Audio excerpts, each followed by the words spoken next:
There are currently 3 worldviews that are bubbling up to our society's surface. We are seeing them more and more on university campuses, and those worldviews are Marxism, Romanticism, and Nihilism. Are they coherent?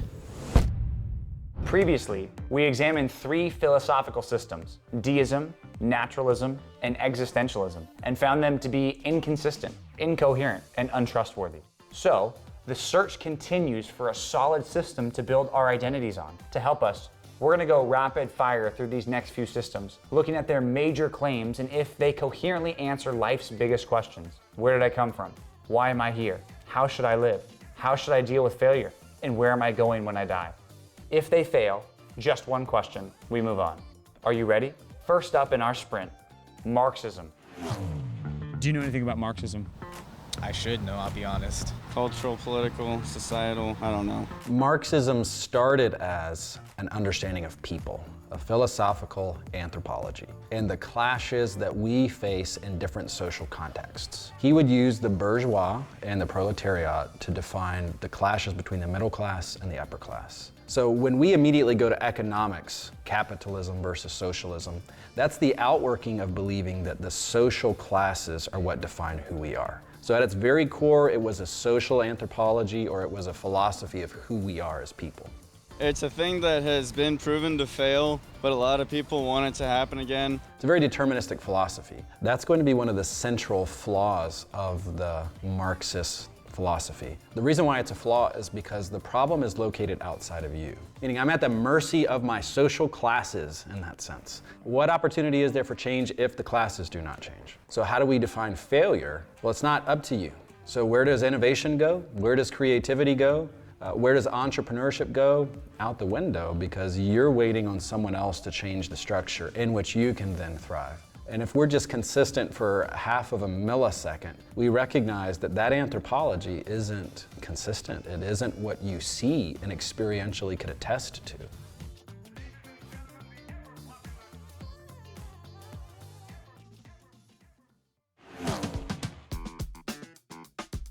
Have you ever heard of Romanticism? You know what that's about? I'm a music major. I mean, there's a Manic era, but like other than that, no. Romanticism, how do we see it today?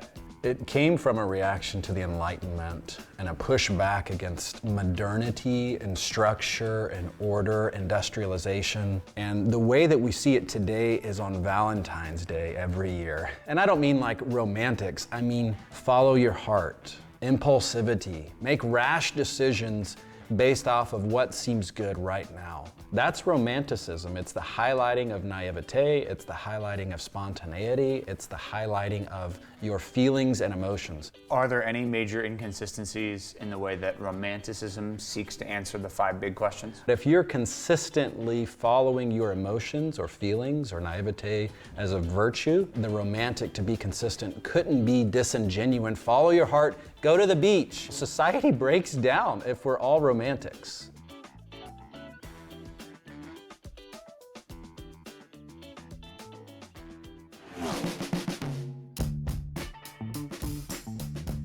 Nihilism. Nothing matters, and usually nihilists are pretty negative. Nihilism means nothingness. There's no purpose, there's no value, there's no common moral ethic.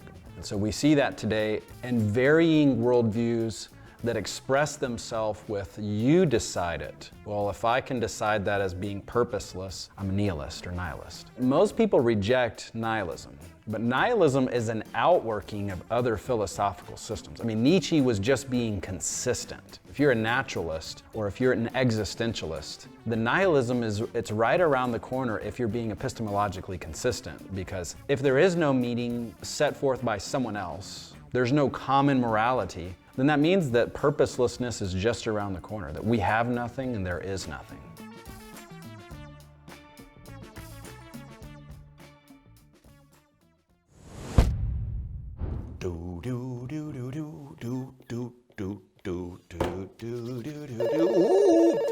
Thank you for calling technical support. This is Todd Friel, the wretch the song refers to. Could I possibly put you on hold for a moment? Todd, we have talked about this. You cannot answer the phone this way. Righto. Thank you for calling technical support. This is Todd Friel. The wretch the song refers to.